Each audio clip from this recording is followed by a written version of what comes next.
नमस्कार मेरे प्यारे साथियों, कैसे हैं आप लोग। आशा करता हूं सब लोग बहुत अच्छे होंगे। साथियों, आरआरबी जेईई 2026 में 3,993 पद आ चुके हैं। उसका आवेदन 14 अगस्त से शुरू भी हो चुका है। साथियों, मैंने उस पर पूरा डिटेल वीडियो बनाया हुआ है, किस जोन में कितनी वैकेंसी है। तो अभी मैंने सिविल के लिए कौन सा बेस्ट जोन होगा उसका वीडियो ऑलरेडी डाल दिया है। मैकेनिकल के लिए बेस्ट जोन कौन सा होगा, इलेक्ट्रिकल के लिए बेस्ट जोन कौन सा होगा, ये तीनों वीडियो मैं डाल चुका हूं। ये चौथा वीडियो बहुत सारे बच्चे जो है वो बोल रहे हैं कि सर इलेक्ट्रिकल, मैकेनिकल और डीएमएस का पोस्ट जो है वो कॉमन है, सभी के लिए है।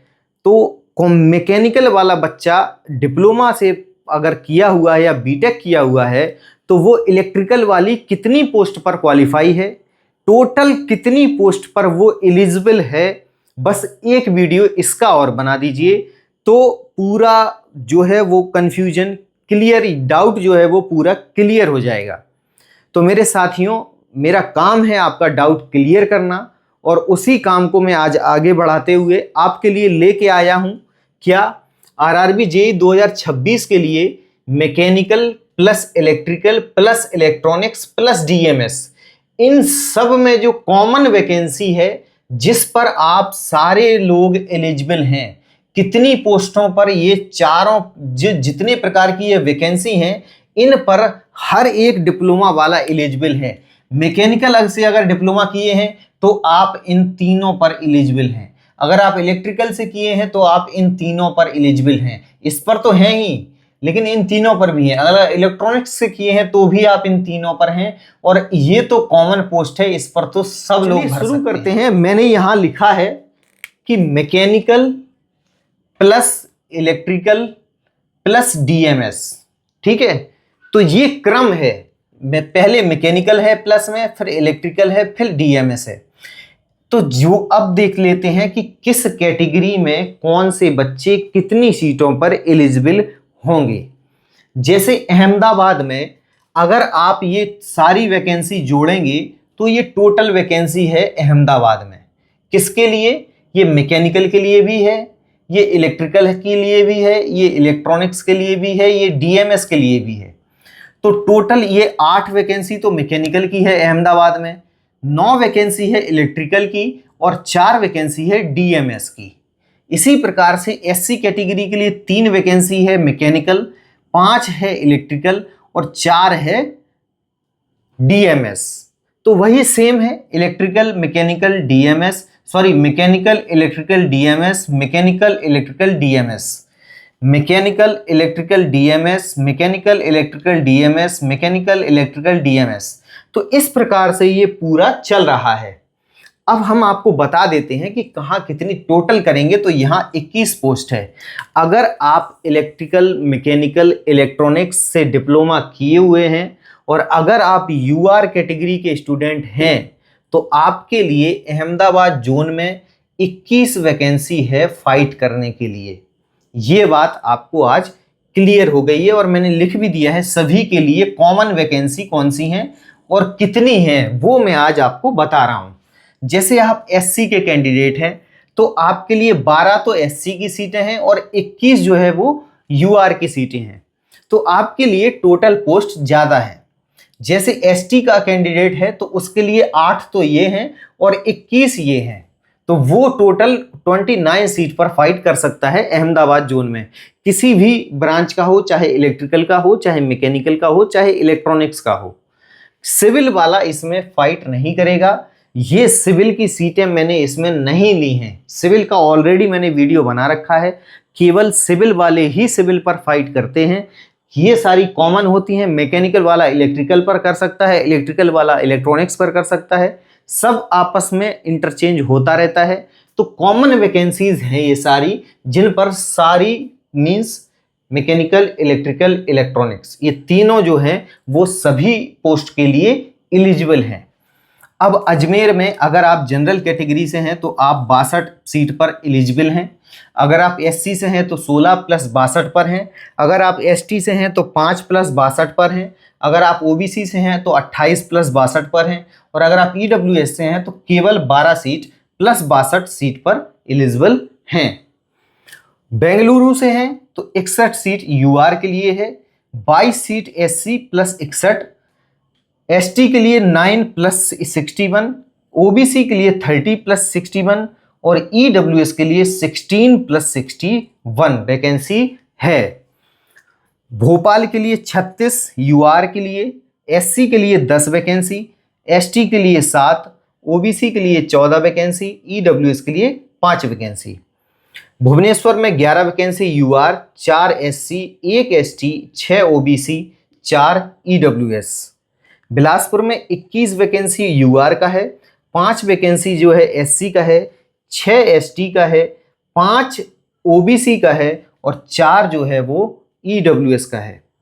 साथियों, मैंने ऐसा क्यों लिखा है, ये प्लस प्लस करके क्यों लिखा है, इस पर भी आप ध्यान दीजिए। देखिए, जैसे अब आप कहेंगे कि मैं यूआर का कैंडिडेट हूं तो मैं भुवनेश्वर से भरता हूं, ठीक है, आपके लिए ठीक है। 11 सीट है, मैकेनिकल में भी 2 सीट है, इलेक्ट्रिकल में 6 सीट है और डीएमएस में 3 सीट है। लेकिन वहीं दूसरा लड़का जो एसटी कैटेगरी का है, अगर वो कहेगा सर मैं भुवनेश्वर चुन रहा हूं, लेकिन उसको पता ही नहीं है कि वो, मान लीजिए वो मैकेनिकल से डिप्लोमा किए हैं, तो वो अगर भुवनेश्वर चुन लेता है तो मैकेनिकल की वहां एक भी सीट नहीं है, 0 है।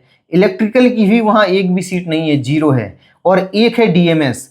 केवल आप 1 सीट पर फाइट करेंगे एसटी में, 1 प्लस 11, चलो ये तो आप फाइट करते हैं, ये तो बोनस है, ये तो 11 में आप आ सकते हैं अगर ज़्यादा मार्क्स लाए तो। लेकिन अगर आप कैटेगरी में मार्क्स लाते हैं तो क्या 1 सीट पर फाइट कर पाएंगे? इसीलिए ये एनालिसिस देखा जाता है मेरे साथियों।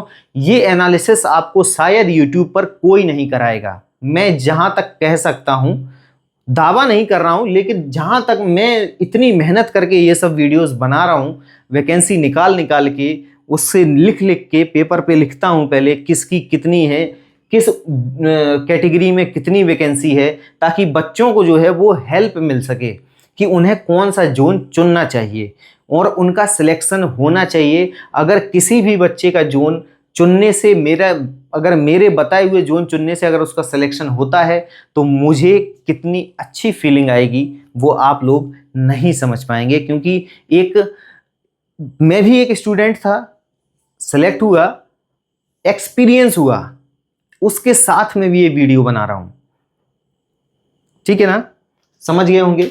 एक्सपीरियंस भी कुछ होता है।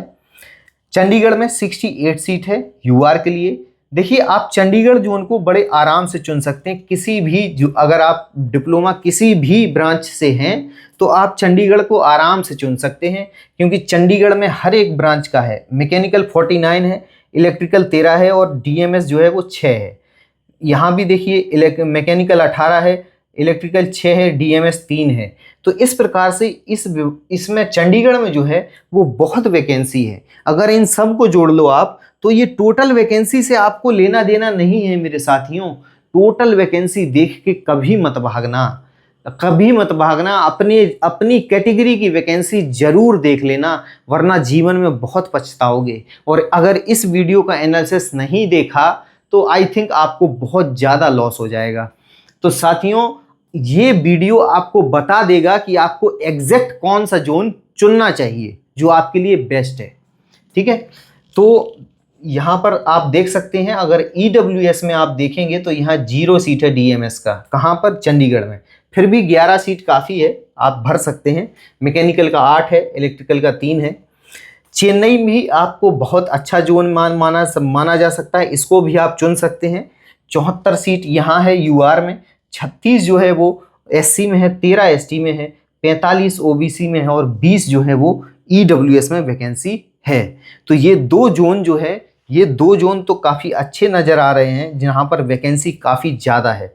और अगर आप जो है अपना कैटेगरी ज़रूर देख लेना साथियों, जहाँ पर ज़्यादा वैकेंसी है उस हिसाब से मत भागना, नहीं तो बाद में आपको बहुत पछताना पड़ेगा। साथियों, गोरखपुर में जो है वो 38 यूआर का है, 18 जो है वो एससी का है, 11 एसटी का है, 18 ओबीसी का है, 14 ईडब्ल्यूएस का है। तो यहाँ जहाँ तक देखा जाए तो गोरखपुर जोन भी काफ़ी ठीक ठाक हमें बोर्ड नज़र आ रहा है, जो सामान्य कट ऑफ जोन में रहता है। लेकिन इस बार जो गुवाहाटी वाले बच्चे हैं वो बोल रहे थे कि गुवाहाटी भर दो, सब लोग गुवाहाटी भर दो। अब भरो गुवाहाटी। देखिए, केवल गुवाहाटी में जो है वो सिविल की सीट ज़्यादा है। अभी आप जोड़ लो इन सबको, कितनी सीट आपको मिल रही है, जोड़ लीजिए सबको, कितनी सीट मिल रही है। 50 ये है, 50 20 70, 10 80, 10 90, 9 3 12, 120 सीट, 120 22 सीट के आसपास आपको मिल रही है गुवाहाटी में। कौन सी बड़ी चीज़ है, 120 सीट, 3 ब्रांच के लोग फाइट करेंगे उसमें, इलेक्ट्रिकल, मैकेनिकल, इलेक्ट्रॉनिक्स, केवल 120 सीट के लिए। तो आप लोग बोल रहे हैं सब गुवाहाटी भर दो, बहुत ज़्यादा वैकेंसी है, सब भर दो। ऐसे नहीं भरते हैं दोस्तों, पहले एनालिसिस पूरा करना चाहिए। 124 सीट के लिए आप 3 लोग, 3 वैकेंसी वाले मिलके सोचो। मैकेनिकल में तो मारा मारी इतनी ज़्यादा है कि वैकेंसी एक तो आती नहीं है, और जब आती है तो उसमें इलेक्ट्रिकल भी वो अलाउ कर देते हैं, उसमें इलेक्ट्रॉनिक्स भी अलाउ कर देते हैं। तो आपको कितनी ज़्यादा मेहनत करनी पड़ेगी। तो थोड़ा सा एनालिसिस देख के आप जो है वो अपना जोन सिलेक्ट करना, ताकि आपको जो है वो सिलेक्शन मिल सके। दूसरों की बातों में गुमराह मत होना, ठीक है। जम्मू एंड श्रीनगर बोर्ड भी काफ़ी ठीक ठाक बोर्ड दिख रहा है, क्योंकि यहाँ इलेक्ट्रिकल की सीट तो नहीं है 2 जगह। देखिए, एससी और एसटी के लिए इलेक्ट्रिकल नहीं है बाकी, लेकिन अगर आप इलेक्ट्रिकल वाले हैं तो भी आप इन 68 सीट पर तो फाइट कर ही सकते हैं ना, क्या दिक्कत है। यहाँ पर तो 9 सीट है, तो ये भी जम्मू एंड श्रीनगर भी थोड़ा ठीक ठाक बोर्ड हमें सही लग रहा है। देखो, ये बोर्ड तो बहुत बड़ा है, बहुत विशाल बोर्ड है, और यहाँ पर इतना वैकेंसी आता क्यों है, इसका मेन कारण कोलकाता और मुंबई में वैकेंसी आपको हमेशा ज़्यादा देखने को मिलता है। इसका एक कारण समझा कभी आपने, इतना क्यों, इतना वैकेंसी, इतना ज़्यादा वैकेंसी हमेशा इधर ही क्यों आता है, कभी समझा आपने इसको? मैं बताता हूँ, आज कोई नहीं बताएगा। कोलकाता और बॉम्बे, ये 2 भारत की ऐसी सिटी हैं जहां पर लोकल मेट्रो या फिर जिसको लोकल ट्रेन कहते हैं वो चलती हैं, छोटे छोटे स्टेशनों को जोड़ती हैं। तो इन छोटे स्टेशंस को भी इतनी ज़्यादा भीड़ रहती है हर स्टेशन पे, क्योंकि ये बहुत मेन हब हैं। कोलकाता और बॉम्बे मेन हब हैं इंडस्ट्री के लिए, काम धंधे के लिए मेन हब हैं। तो यहाँ पर जो है एक दिन में करोड़ों लोगों का आवागमन होता है। तो वहाँ पर वैकेंसी इसीलिए ज़्यादा आती है क्योंकि लोकल ट्रेन हर 5 मिनट में आने वाली है, हर 10 मिनट में लोकल ट्रेन आ रही है, जा रही है, फिर आ रही है, फिर जा रही है। इतना ट्रैफिक रहता है, इतना हाई ट्रैफिक रहता है, तो उसको मैनेज करने के लिए लोग भी तो ज़्यादा लगेंगे ना यार। ऐसा नहीं है कि अब जहाँ देखो, जैसे मालदा है, अभी आएगा आगे, ये रहा, देख लो आप सीटें देख लो, 3 seat, 7 seat, 3 seat, 2 seat, 1 seat, total कितनी सीटें हैं आप जोड़ लो और अपनी कैटेगरी से के हिसाब से देख लो कि आप कितनी सीट के लिए फाइट करने वाले हो। ठीक है, समझ में आ रहा होगा आपको। कोलकाता देखो चुन सकते हो, मैं ये नहीं कह रहा हूँ कि नहीं चुनना है, क्योंकि बहुत अच्छी खासी वैकेंसी है, लगभग 400, 450, 500 के आसपास वैकेंसी है, तो काफ़ी ठीक ठाक वैकेंसी है इसमें कोलकाता में। तो कोलकाता अगर आपको भरना है तो आप भर सकते हो, लेकिन ये हमेशा याद रखना कि कोलकाता भरोगे तो आपको, अगर कोई बंदा 100% मेहनत कर रहा है, आपको 150% मेहनत करनी है, तब जाके उसको आप क्रॉस करके आप सीट ले पाओगे। ये दिमाग में हमेशा याद रखना साथियों, ठीक है। कोलकाता मजाक बोर्ड नहीं है, ठीक है। कोलकाता हो गया। अभी देखते हैं मालदा, ये तो ख़त्म है बोर्ड। यहाँ तो वही लोग भर देंगे जिनका इच्छा होगा कि चलो मिलेगा मिलेगा, नहीं मिलेगा तो नहीं मिलेगा नौकरी। इस प्रकार के लोग जो है वो मालदा भर देते हैं। और कुछ देखो, कुछ लड़कियाँ होती हैं, मेरी बहनें हैं, उनको जो है बाहर जाके ड्यूटी नहीं कर सकती, तो वो लोग अपना ही बोर्ड भरते हैं। तो उन लोगों के लिए अच्छा भी है कि वो मेहनत करेंगी तो वो उनकी नौकरी लग भी जाएगी। इसलिए ये सब जो कम सीटों पर जो है वो बहनें हमारी, जो भी बच्चियां हैं, वो ये भर सकती हैं। मुंबई में देखो वैकेंसी काफ़ी ठीक ठाक है, 73, 25, 12, 35, 15, तो आप मुंबई भी चुन सकते हैं, हम ये नहीं कहेंगे कि आप नहीं चुन सकते, आपकी जो इच्छा है आप चुनिए। मैंने यहाँ पर टोटल काउंट क्यों नहीं लिखा कि इतनी सीट है, क्यों नहीं लिखा, उसका एक रीज़न है। मैं इन सबको जोड़ के यहाँ पे भी तो लिख सकता था गोरखपुर में इतनी सीट है, क्यों नहीं लिखा, उसका एक रीज़न है। आप अपनी कैटेगरी देखो भैया, आप अपनी कैटेगरी में कितनी वैकेंसी है उस हिसाब से फॉर्म भरो, ना कि टोटल काउंट देख के फॉर्म भरो। टोटल काउंट देखने से कुछ नहीं होता मेरे साथियों, एक बात याद रखना, टोटल काउंट देखने से कुछ नहीं होता। टोटल काउंट देख लोगे तो कुछ होने वाला नहीं है। अपना ब्रांच, अपना कैटेगरी देखो, अपना कैटेगरी देखो, उस हिसाब से फॉर्म भरो, उस हिसाब से जोन चुनना है। मुंबई हो गया, मुंबई के बाद देखिए मुजफ्फरनगर, मुजफ्फरपुर देखिए 00010, एक सीट पे लिए कौन भागेगा। पटना देखो 13, 10, 4, 8, 3, लेकिन इसमें ज़्यादा सीट कौन सी है, देखो मैकेनिकल 2 है, इलेक्ट्रिकल 0 है। यहाँ पर मैकेनिकल 0, इलेक्ट्रिकल 0, लेकिन 10 जो है वो डीएमएस की सीटें हैं। एक बात याद रखना साथियों, डीएमएस में सिविल वाले भी फाइट करेंगे, ये भी याद रखना, डीएमएस के लिए सिविल वाले भी फाइट करेंगे, तो वहाँ पे कंपटीशन और बढ़ जाएगा। याद रखना इस बात को, डीएमएस एक ऐसी चीज, ऐसा है कि वहाँ पर एनी ब्रांच इज एलिजिबल, कोई भी ब्रांच एलिजिबल है, ठीक है। तो यहाँ पर भी कंपटीशन टाइट रहने वाला है। पटना तो आप चुनना ही मत, ज़्यादा बेटर है। प्रयागराज आप चुन सकते हैं बड़े आराम से, जहाँ जिसको मेहनत ज़्यादा करने की आदत है पढ़ाई में, वो अगर प्रयागराज में सिलेक्शन लेना है तो अगर कोई एवरेज बच्चा 5 घंटा पढ़ता है, आपको 8 से 10 घंटा पढ़ना पड़ेगा, तब आपको प्रयागराज में सिलेक्शन मिलेगा, ठीक है। प्रयागराज बहुत हाईलाइट और रेड जोन है, 51, 14, 10, 21, 11, ठीक है, ये हमने दे दी। अब आप अपने हिसाब से कौन सा बोर्ड चुनना है वो आप देख लेना। रांची देख लो, रांची भी बहुत ज़्यादा वैसा बोर्ड है, 12 है, 7 है, 1 है, 7 है, 3 है, लेकिन कट ऑफ जो है ना वो आप खुद देख लेना कि रांची की कट ऑफ जो है वो कोलकाता में कितनी हाई फाई वैकेंसी है, 450। तो कोलकाता की कट ऑफ और रांची की कट ऑफ में बहुत ज़्यादा अंतर देखने को नहीं मिलेगा, ये गारंटी है। रांची में अगर सीट कम है तो बहुत कम कंपटीशन भी होगा, फार्म भी बहुत कम गिरेंगे, याद रखना, ठीक है। सिकंदराबाद में ठीक ठाक सीट है, 20 है, 8 है, 4 है, 5 है, 7 है। सिलीगुड़ी में 15, 4, 3, 12, 5। त्रिवेंद्रम में 20, 3, 4, 11, 4। तो अब ये मेरा मकसद ये नहीं था कि आपको टोटल काउंट बता दूं और आपको बेस्ट जोन बता दूं।